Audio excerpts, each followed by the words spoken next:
Et maintenant, nous avons le plaisir et l'honneur d'écouter le professeur Walid Saleh. Oh, thank you. Oh, good. Thank you. Qui, après avoir été formé à l'Université américaine de Beyrouth et à Yale, enseigne maintenant à l'Université de Toronto. C'est un des principaux connaisseurs de l'exégèse du Coran, qui a fait des recherches qui ont beaucoup marqué sur les commentaires coraniques de Thalabi, de Wahidi, de Biqa'i. Et donc, un grand plaisir de l'avoir ici parmi nous. Hello, everyone. I'm really honored to be invited here. I would like to thank Professor Deroche for this invitation and also Dr. Shahdi for all the trouble he took in organizing this. Thank you. One only needs to open any art history book of Islamic art or a catalog of Quranic manuscripts to be faced with astounding beauty. The quality and the material of these preserved Quran points to their limited use as objects to be handled carefully from the beginning. Or at least, this is the argument that I'm making. These were objects of art, religious artifacts, as well as manuscripts. And most of what has survived comes to us from these kinds of Qur'ans. High artistic quality on valuable material, expertly copied. The questions I've been interested in presume that this is not the only picture or the state of Quran manuscripts production in the early Islamic history. And as such, I'm interested in the evidence made from absences or from an absence. The question is then one of absence. Where are the common Qur'ans? The Qur'ans that were used by common readers. Actually, were there common Qur'ans? Can one speak of such a category? Were there cheaply copied Qur'ans? How do we decide if a Qur'an was such an item, a work intended primarily for use for consumption by a reader who is not really very well rich, of modest means? Indeed, the question becomes one of portability and of the Sitz im Leben of the Qur'an as a material object. A Friday mosque Qur'an will be preserved in such a mosque. It will be, in a sense, an object in control of its space and use. You have to go to the mosque, you have to go to the Qur'an itself. Already the process of reading this kind of Qur'an is a ritual and a process that renders the reader less significant every step she or he takes to the mosque. It's mostly a he. It's not that these were monumental Qur'ans only. It's that they were also well locked up Qur'ans, meaning that not everyone has access to these Qur'ans. These Qur'ans were thus immovable, so to speak. They were not portable. The very bulkiness of them meant limited portability. Size is then an issue, and it's this size that I think we have to pay attention to it in the history of the manuscripts of the Quran. Not monumental size, but the one we have spoken little about, small Qur'ans. In a sense, this is a weird lecture, although I'm talking mostly about explaining monumental Qur'ans. Ultimately, my interest is about the small Qur'ans that we rarely talk about. Yet even the Geniza evidence seems, and by the Geniza I mean the ones that Professor Deroche already talked about, seems to point to a preponderance of large Qur'ans. The even tattered, disused Qur'ans were mostly large and of value. There must have been a culture that promoted this kind of Qur'ans, and we are yet to investigate what were the reasons behind this understanding of the shape of the Qur'an. So why monumental Qur'ans? By the way, this is a question that Georges Alain would, I'm really working the same questions he raised. The question of the size of the Qur'an is thus not a minor detail here. I'm rather arguing it's an issue of central significance, for it points to who was in control. It describes a power relation that is rarely addressed in the study of the early manuscripts. The very nature of the book determines its use, and such becomes an aspect that is implicit and complicit in what I've termed the theology of reading. So there's a theology of reading that determines the shape of the material object that we have. Who gets to carry the book? A human being or a mosque? The size of the Quran actually defines the history of the Quran manuscripts. This is then the historical question that needs to be asked. When did Qur'ans become portable? When did they cease to be monumental? And by portable, I mean user-friendly, such that pedestrian reader was the intended target for its consumption. Was there actually such a phase in the Quran as a book? And if so, how early? Now, the early religious traditions was against portable Qur'ans, small Qur'ans. This is indeed astonishing, for why did that matter to them? Now, if we read any of the manuals about the history of the Quran, such that I take, for example, Kitab al-Maṣāḥif of Ibn Abi Dawood, we can already see chapters on, quote-unquote, hating to write the Quran smallish, في كراهة القرآن صغيرا. The traditions reported are announced on two exhortations. On the one hand, an order to magnify the Quran, making it both grand and large, playing on the word to honor and to make large as homonyms. عظموا القرآن, make the Quran عظيم, both. It really means size, but it's really to honor it. And the second, asking the believers not to write the Quran on something small.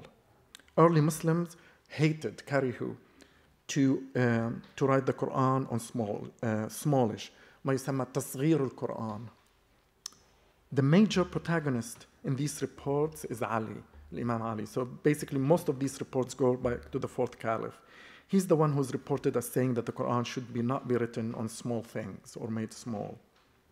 So now this codex, this Maṣāḥif or Mushaf, the manual seems to imply should not be small, صغير, should always be large. Now the size of the Quran was one of many traits that these books were saying that early generation of Muslims wanted the Quran to be. They hated many things that could be done to the Quran.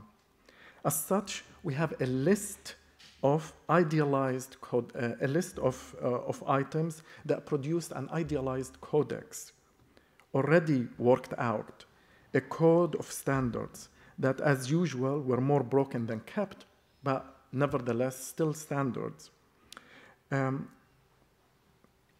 Their normative value is immense and is actually reflected in the early Kufic layer of manuscript. They are as such articulated as an aesthetic view, if not very dogmatic vision of how a codex ought to be. Portability is here then a theological issue. The tradition seems to imply that the very act of writing its small format is decreasing in its greatness. But portability is also intimately tied to the concept of ما يسمى حمل القرآن, or the act of carrying the Quran. If inversely, carrying the Quran حمل and preserving it or memorizing it, حفظ القرآن, becomes two operative theological terms that seems to be influencing the codex. These two words, حمل and حفظ, became the mode of defining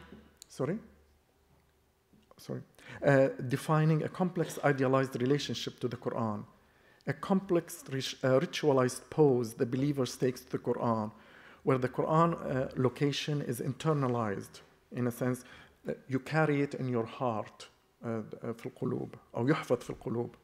The Quran was a codex, but it was carried by the believer through memorization and transferred internally.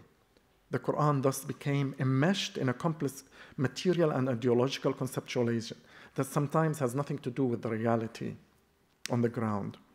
There were also horror mirror image of the two idealized states. So we have haml and hifz, and then we have the opposite, forgetfulness and lifting up, nisyan and ما يسمى نزع القرآن or رفع القرآن. These, although apocalyptic, but they were already functioning in the milieu of what the Quran is. That ideological matrix of memorization and carrying is actually what made the physical codex present in reality. So it really affected this. The massiveness of the Quran pointed to the impossibility of it disappearing in an act of divine displeasure.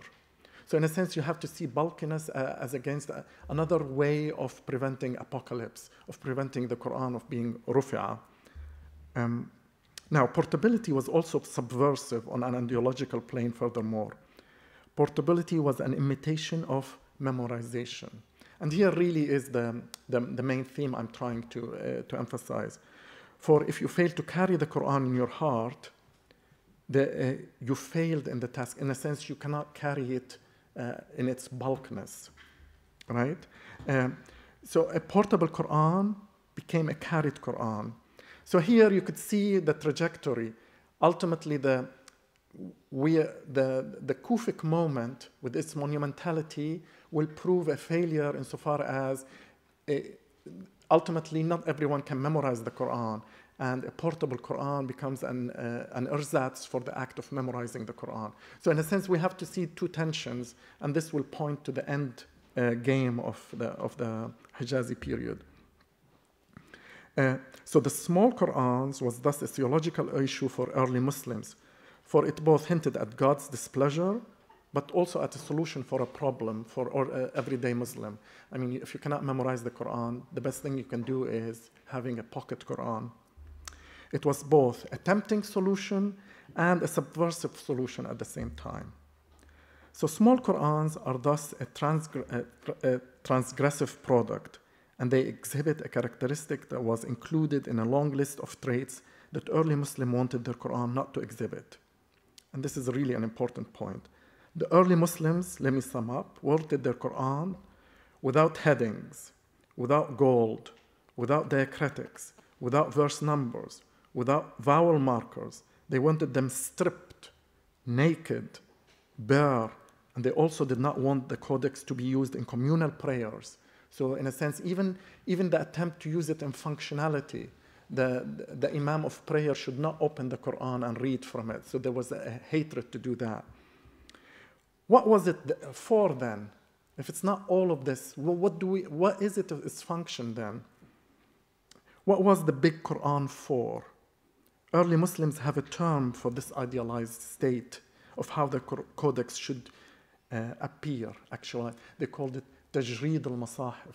So already what I'm saying is we have a theology of aesthetics that understood the Kufic moment. They called it Tajreed al-Maṣāḥif.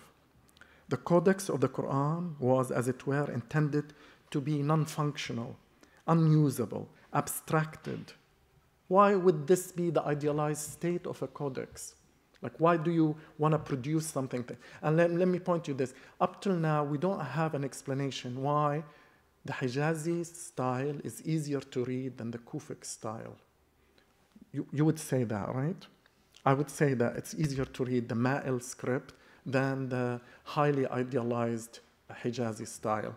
So why would you, if the script is to make reading easier, why are we heading in the opposite direction?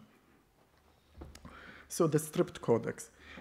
If one is then to find the term for this conceptualization of the ideal codex in early Islam, it can thus be found under the term Tajreed al-Maṣāḥif, strip bare the codices, which was used in the early Islamic histories of the Quran. This was really the idealized term.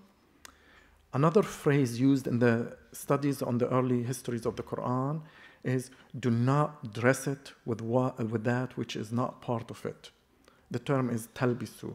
La talbisu bihi ma laysa minhu, which can also mean to confuse. The term labasa can also mean to be confused. So don't dress it, but also don't confuse it with what which is in it. The Quran was made different. The codex is a different order of thing. It's to be kept naked of things. And then la takhlitu bihi ma laysa minhu. That's another term. So already we're having like a whole set of terms to keep the Quran away from certain contamination. The Quran, these idealized statements are implying, did not have any of these things. It was not small, it was not pointed, it was not this, everything. It doesn't have a verse ending, etc. These, we are told, were all not of it, laysa minhu. And then when a certain scholar was asked, why does he hate the numbers, the takhmis and ta'shir? He said, I don't want any later Muslims to come and think this was from God. So that's one explanation. The question is, how did they know that this is how the Quran should be? Or more pointedly, what were they thinking when they claimed that this is how the Quran should look like? So let me go to the heavenly tablet. For a few years now, I've been ventured an explanation to this aesthetics of early Quran, or at least a theoretical understanding of what was going on that can make sense of all of these situations. I would like to show that this theory that makes a lot of sense, and more importantly, it ties the theology and the etiology of the Quran with its material coming into being. And as such, I would like to give back to theology its role as a determinative factor in any religious art history writing and theory. The argument I'm making is that we have given scant attention to the rich notions about the Quran and the manner of how it was supposed to be produced as a codex in early Islam. We seem to have studied the material Quran without any serious attention to the theology about the Quran. We have to remember that the most serious fitna or inquisition in early Islam was about the status of the Quran, Khalq al-Quran. Now, in a pioneering study about the geometry of the Quran, Alain Georges stipulated that there was a harmonious geometry. So the first time, this was an article, The Geometry of Early Quranic Manuscripts, and he stipulated in this article that there is a, where are they? There you are. So in a sense, there's already a very strict geometry to the page of the Quran that you could see in these early Kufic manuscripts. It's proportional, it's geometrical, and it basically bespeaks a very deliberate act of presentation. And here he has many examples, but I'm just showing you. So in this pioneering article, George Alain stipulated that there was a harmonious geometric ratio grid that governed the look of a Kufic manuscript. And here is his conclusion from page 104. I think here. Let me read it. The question remains, how did such an elaborate system come to underline Quranic calligraphy? What were its roots?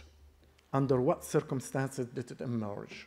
So this is really one of the, in art history, one of the most important questions. How did we end up here? Now, his solution will come later on in his book, The Rise of Islamic Calligraphy.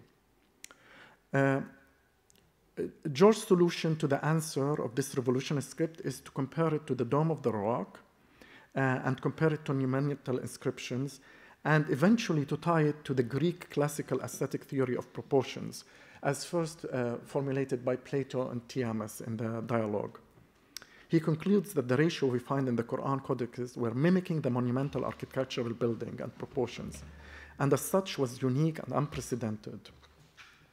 He, however, remained puzzled as to how this leap from monumental inscription, which is Greek and classical, transformed itself to the Arabic Quran page, especially a move that was not straightforward insofar as monumental Arabic buildings were not Greek-inspired as such in the classical mode.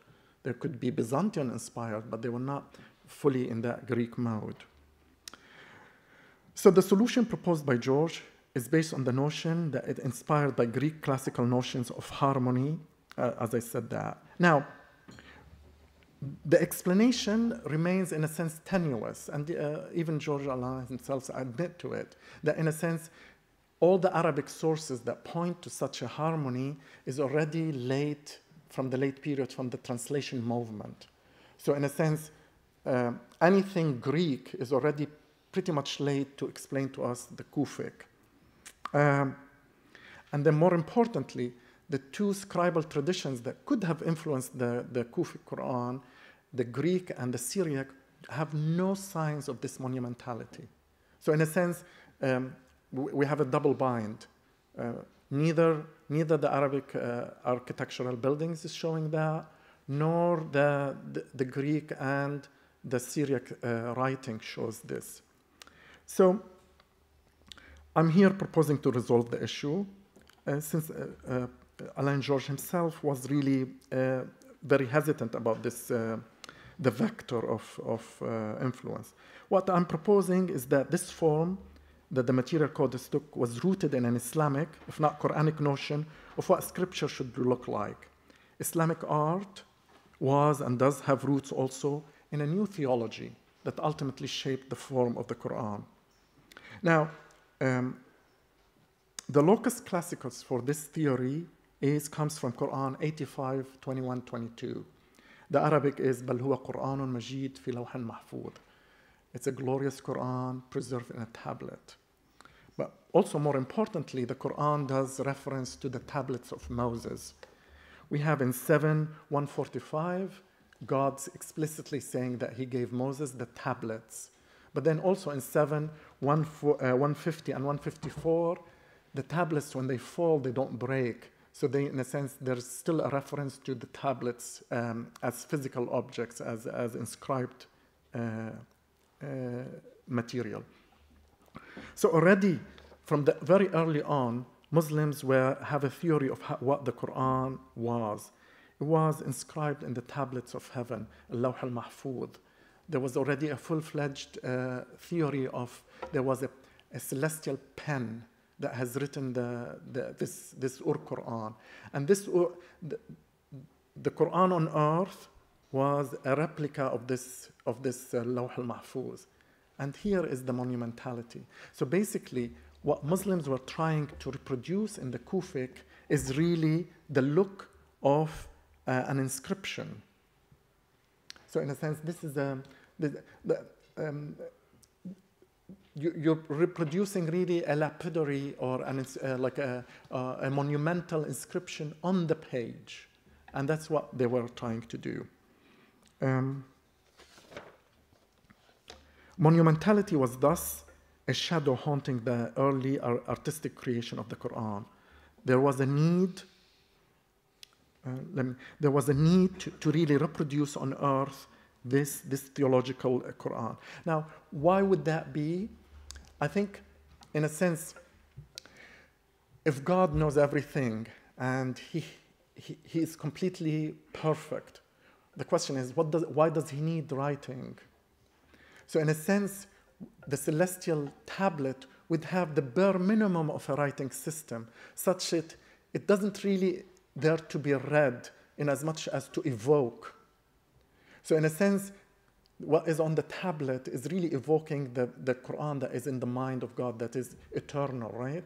And that's what Muslims were trying to recreate, the relationship between God and the tablets and their relationship to the Quran. And that's what I mean by a theology of reading. They've already memorized the Quran, and this was not to be read in as much as to evoke what is already in them. That's why, in a sense, you can only read this quickly if you already have the Quran in your mind. If you have the Quran in your mind, you wait for a moment, and then illa qalilan, and then you start, following it. But only if you already have the Quran in mind. So that's really what this Kufic is doing. It's for gazing and not for reading. The Kufic moment, let me finish. The Kufic moment is thus a hubris moment. It's a moment out of a conflict that was really brewing. So how do you present the Quran? And I think it's very much tied to the new competition with other scriptures that were there, that the Quran is, in a sense, a heavenly book. A moment where theology triumphed at its most extreme and austere artistic manifestation.